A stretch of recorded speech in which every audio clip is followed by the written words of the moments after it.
Welcome to MMB talks. Manifestation, affirmation, ഇത് ശരിക്കത് കൃത്യമായിട്ട് ഏത് രീതിയിലാണ് ഒരാളിൽ മാറ്റങ്ങൾ ഉണ്ടാക്കുന്നത്, അല്ലെങ്കിൽ ഏത് രീതിയിലാണ് നമ്മളതിനെ സമീപിക്കേണ്ടതിനെ കുറിച്ച് സാറൊന്ന് വിവരിക്കാമോ? ഈ മാനിഫെസ്റ്റേഷൻ എന്ന് പറഞ്ഞാൽ എന്താണെന്ന് ആദ്യം കൃത്യമായിട്ട് മനസ്സിലാക്കണം. മാനിഫെസ്റ്റേഷൻ എന്ന് പറഞ്ഞാൽ വളരെ സിമ്പിളാണ്. നമുക്ക് വേണ്ട കാര്യം എന്താണെന്നുള്ള കൃത്യമായിട്ടൊരു ക്ലാരിറ്റി ഉണ്ടാവുക, അതിൻ്റെ പിക്ചർ നമുക്ക് കാണാൻ കഴിയുക, അതിനെ ഫീൽ ചെയ്യാൻ കഴിയുക, അങ്ങനെ അതിലേക്ക് നമ്മൾ ഇൻസ്പയർഡ് ആയിട്ടുള്ള ആക്ഷൻ എടുത്തുകൊണ്ട് അതിലേക്ക് പോവുക. ഇതാണ് ശരിക്കും മാനിഫെസ്റ്റേഷൻ എന്ന് പറഞ്ഞ പ്രോസസ്സ്. നിങ്ങളുടെ ജീവിതത്തിൽ വലിയ മാറ്റങ്ങൾ ഉണ്ടാവണമെന്ന് നിങ്ങൾ ആഗ്രഹിക്കുന്നുവെങ്കിൽ, നിങ്ങളുടെ ജീവിതത്തിൽ വിജയങ്ങൾ ഉണ്ടാവണമെന്ന് നിങ്ങൾ ആഗ്രഹിക്കുന്നുവെങ്കിൽ, അതിന് നിങ്ങളെ സഹായിക്കുന്ന ഒരു വലിയ പ്ലാറ്റ്ഫോമാണ് അൻവർ സാം മാജിക് വൈബ്സ്. നിങ്ങളെ അതിനുവേണ്ടി ഒരുക്കുവാൻ സഹായിക്കുന്ന ഒരുപാട് കോഴ്സുകൾ മാജിക് വൈബ്സ് എന്ന് പറയുന്ന ഈ പ്ലാറ്റ്ഫോമിൽ അവൈലബിൾ ആണ്.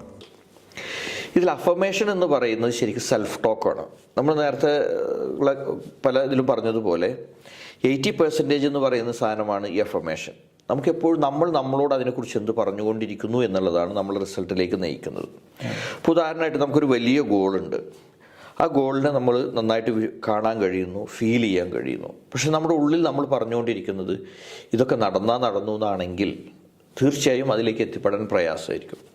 അപ്പോൾ അഫർമേഷൻ എന്ന് പറയുന്നത് ശരിക്കും നമ്മൾ നടന്നു കഴിഞ്ഞതുപോലെ, അല്ലെങ്കിൽ ഇപ്പോൾ നമ്മുടെ ജീവിതത്തിൽ അതുള്ളതുപോലെ പറയുന്നതിനാണ് അഫർമേഷൻ എന്ന് പറയുക.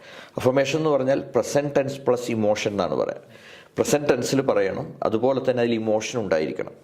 ആ ഇമോഷനോട് കൂടി നമ്മൾ ആ കാര്യങ്ങൾ പറഞ്ഞുകൊണ്ടിരിക്കുമ്പോൾ നമ്മുടെ ബ്രെയിൻ ഫോക്കസ് ചെയ്യുന്നത് ഈ പറയുന്ന കാര്യത്തിലായിരിക്കും. അപ്പോൾ നമ്മുടെ ബ്രെയിൻ കൃത്യമായിട്ട് നമ്മളെ നയിക്കും, ആ കാര്യം സാധിപ്പിക്കുന്നതിലേക്ക് നമ്മളെ നയിക്കും. കുറച്ചുകൂടെ വ്യക്തമായിട്ട് പറയുകയാണെങ്കിൽ നമ്മുടെ ഉള്ളിൽ നിന്ന് തന്നെ ആ ലക്ഷ്യം നേടിയെടുക്കാൻ ആവശ്യമായിട്ടുള്ള പ്രചോദനം ലഭിക്കും. അതിനുവേണ്ട ഇൻസ്പയർഡ് ആയിട്ടുള്ള ആക്ഷനുകൾ എടുക്കണം. ഈ ആക്ഷനുകളാണ് റിസൾട്ടിലേക്ക് കൊണ്ടുപോകുന്നത്. ഈ ഇൻസ്പയർഡ് ആയിട്ടുള്ള ആക്ഷൻ എടുക്കാനുള്ള പ്രചോദനം നമ്മുടെ ഉള്ളിൽ നിന്ന് തന്നെ വന്നു തുടങ്ങും.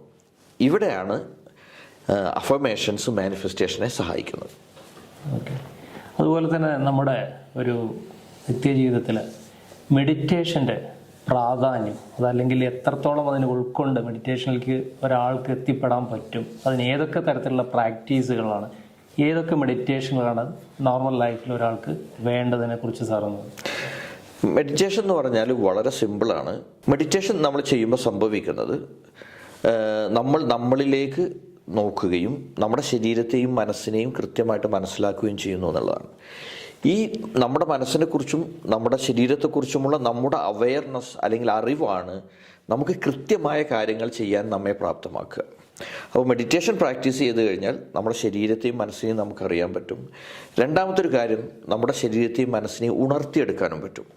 ശരീരത്തിൻ്റെയും മനസ്സിൻ്റെയും ഉണരലാണ് ഈ എനർജി എന്ന് പറയുന്നത്, ഫയർ എന്ന് പറയുന്നത്, അല്ലെങ്കിൽ ഒരു ഇൻസ്പയർഡ് ആയിട്ടുള്ള ആക്ഷൻ എടുക്കാൻ നമുക്ക് പ്രചോദനമാവുന്നത്. അപ്പോൾ അതിലേക്ക് നമ്മളെ കൊണ്ടുപോകണമെങ്കിൽ മെഡിറ്റേഷൻ വളരെ പ്രധാനമാണ്. മെഡിറ്റേഷൻ്റെ പ്രധാന സ്റ്റെപ്പ് എന്ന് പറയുന്നത് നമ്മൾ പുറം ലോകവുമായി ഡിസ്കണക്ട് ചെയ്ത് നമ്മളോട് സംസാരിക്കാൻ തുടങ്ങുക, നമ്മുടെ സെൻസുകളൊക്കെ ഡിസ്കണക്ട് ചെയ്തിട്ട് നമ്മളിലേക്ക് ശ്രദ്ധ കേന്ദ്രീകരിക്കുക എന്നുള്ളതാണ് മെഡിറ്റേഷൻ്റെ ഏറ്റവും പ്രധാനം. അപ്പോൾ നമ്മുടെ മാജിക് മാനിഫെസ്റ്റേഷൻ വൈബ്സ് പ്രോഗ്രാമിൽ നോർമലി പ്രാക്ടീസ് ചെയ്യുന്ന മെഡിറ്റേഷൻ എന്ന് പറഞ്ഞാൽ സ്മൈൽ മെഡിറ്റേഷനാണ്. ഇന്ന് ലോകത്ത് അവൈലബിൾ ആയിട്ടുള്ള പവർഫുൾ ആയിട്ടുള്ള മെഡിറ്റേഷനുകൾ ഒന്നാണ് സ്മൈൽ മെഡിറ്റേഷൻ. അതിൽ ഉപയോഗിക്കുന്ന ടൂൾ എന്ന് പറയുന്നത് സ്മൈലാണ്. സ്മൈൽ എന്ന് പറഞ്ഞാൽ ഹാർമണിയാണ്. നമ്മുടെ ശരീരത്തെയും മനസ്സിനെയും ഹാർമണിയിലേക്ക് കൊണ്ടുപോകാനും പ്രോപ്പറായിട്ടുള്ള ഒരു പീസിനെ ഫീൽ ചെയ്യാനും ഹാപ്പിനെസ്സിലേക്ക് നമുക്ക് കണക്ട് ചെയ്യാനും കഴിയും. അപ്പോൾ ഒരു ദിവസത്തിൽ നമ്മളൊരു 10-15 മിനിറ്റ് സമയം മെഡിറ്റേറ്റ് ചെയ്താൽ മതി. 10-15 മിനിറ്റ് സമയം നമ്മളിലേക്ക് ഫോക്കസ് ചെയ്യാൻ നമുക്ക് പറ്റിയാൽ 24 hours ഓടാനുള്ള എനർജി അവിടെ നിന്ന് കിട്ടും.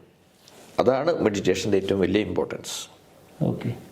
സാർ പറഞ്ഞ പോലെ സ്മൈൽ മെഡിറ്റേഷൻ, ഈ സ്മൈൽ എന്ന് പറയുന്നത് നമുക്ക് ശ്വസിക്കുന്ന വായുവിനെ പോലെ തന്നെ ഒഴിവാക്കാൻ പറ്റാത്ത, അല്ലെങ്കിൽ ജീവിതത്തിൽ നമുക്ക് ഒരുപാട് ഭാഗമായിട്ടുള്ള കൊണ്ട് നടക്കേണ്ട ഒരു കാര്യമാണ്. ഓക്കെ. എന്താണ് ഒരു വ്യക്തിക്ക് ഒരു സ്മൈൽ ലൈഫിലേക്ക് മാറുമ്പോൾ കിട്ടുന്ന കാര്യങ്ങൾ? സ്മൈൽ ലൈഫ് എന്ന് പറയുന്നത് ശരിക്കും കുറച്ചൊരു വൈഡർ കൺസെപ്റ്റാണ്. നമ്മുടെ ജീവിതത്തിൻ്റെ എല്ലാ മേഖലകളിലും ഒരു ഹാർമണി ഉണ്ടായിരിക്കുക എന്നുള്ളതാണ് സ്മൈൽ എന്ന് പറഞ്ഞാൽ.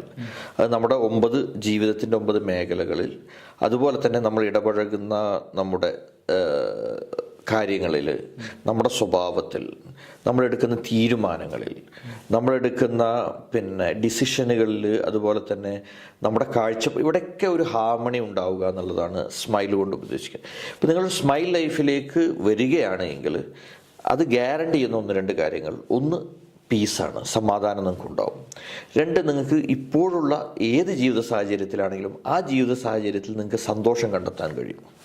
3, അതിൻ്റെ ഏറ്റവും വലിയ പ്രത്യേകത എന്ന് പറയുന്നത് ഗ്രോത്ത് ആണ്. അതിൻ്റെ മൈൻഡ് സെറ്റ്, അതായത് ഗ്രോത്ത് ആയിരിക്കും. സ്മൈൽ എപ്പോഴും നമ്മളെ വളരാനാണ് സഹായിക്കുക. അപ്പോൾ സ്വാഭാവികമായിട്ടും നിങ്ങളൊരു സ്മൈൽ മെഡിറ്റേഷൻ പ്രാക്ടീസ് ചെയ്യുകയും അല്ലെങ്കിൽ സ്മൈൽ ലൈഫിൻ്റെ വയൽ പോവുകയും ചെയ്യുകയാണെങ്കിൽ നിങ്ങൾക്ക് വളർച്ച ഉറപ്പായിരിക്കും. അത് നിങ്ങളുടെ പേഴ്സണൽ ലൈഫിലുണ്ടാവും, ബിസിനസ്സിലുണ്ടാവും, എല്ലാ കാര്യങ്ങളും ഉണ്ടാവും. 3-ാമത്തെ കാര്യം എന്ന് പറയുന്നത് ഏറ്റവും പ്രധാനമാണ്. അതിൻ്റെ ഒരു പ്രത്യേകതയാണ് ഫ്രീഡം എന്ന് പറയുന്നത്. അതായത് നമ്മൾ തന്നെ നമുക്കെതിരെ തീർത്ത തടവറകളിൽ നിന്ന് നമുക്ക് മോചനം നേടാൻ കഴിയും.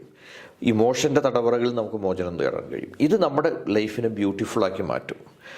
ഇൻഡിവിജ്വലായിട്ട് നിൽക്കുവാൻ, പ്രോപ്പറായിട്ട് നിൽക്കുവാൻ, ശക്തമായിട്ട് സ്വന്തമായിട്ട് നിലനിൽക്കുവാൻ, സ്വന്തമായി നിലനിന്നുകൊണ്ട് ഒരു സമൂഹത്തോട് ചേർന്ന് നിൽക്കുവാൻ നമ്മളെ പ്രാപ്തനാക്കും.